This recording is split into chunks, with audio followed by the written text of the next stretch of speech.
যে নারী তিন জায়গায় যাবে তাদের ইবাদত কবুল হবে না, তাদের সব ইবাদত বরবাদ হয়ে যাবে। নবীজি সাল্লাল্লাহু আলাইহি সাল্লাম এই জায়গাগুলোতে যেতে নিষেধ করে দিয়েছেন।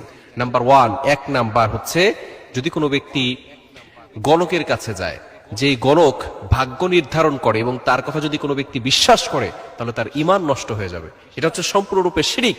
শিরিক আল্লাহ তাআলা পছন্দ করেন না এবং শিরকের গুনাহ আল্লাহ তাআলা কখনো ক্ষমা করবেন না।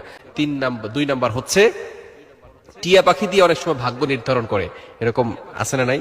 টিয়া পাখি দিয়ে ভাগ্য নির্ধারণ করে যে ভবিষ্যতে কি হবে, ফিউচারে কি হবে। এই টিয়া পাখি দিয়ে যারা ভাগ্য নির্ধারণ করে তাদের কাছে গিয়ে এবং টিয়া পাখির কথা যদি বিশ্বাস করে তাহলে তার ঈমান নষ্ট হয়ে যাবে, তার কোনো ইবাদত আল্লাহ তাআলা কবুল করবে না। এবং 3 নাম্বার হচ্ছে খুবই গুরুত্বপূর্ণ বিষয়, সেটা হচ্ছে অনেক সময় মাজারে গিয়ে সেজদা দেয় অথবা হিন্দুদের মন্দিরে যায়। যায় কি যায় না? খবরদার, এটা কখনো করবেন না।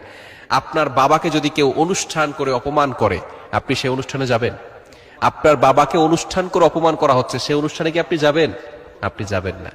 তো যেখানে আপনার রবকে অপমান করা হচ্ছে, আপনার রবকে তারা অপমান করছে, আপনার রবকে আল্লাহ না মেনে, আপনার রবকে খোদা না মেনে তারা সেখানে পূজা মণ্ডপ চালাচ্ছে, সেখানে তারা শিরকের ভিতরে লিপ্ত আছে, আর আপনি সেইখানে যাচ্ছেন, এটা কিন্তু ইসলাম সাপোর্ট করে না। এই মেলা, যে সমস্ত মেলাগুলো আছে, এই মেলায় যাওয়া এবং শিরকি কাজবাজ করা, এই ধরনের কাজ করলে আল্লাহ পাক রব্বুল আলামিন ওই নারীর ইবাদত কবুল করবে না। এজন্য অবশ্যই আমাদেরকে শিরিক থেকে দূরে সরে আসতে হবে। শিরিক হচ্ছে সবচেয়ে বড় পাপ, সকল পাপের বাপ।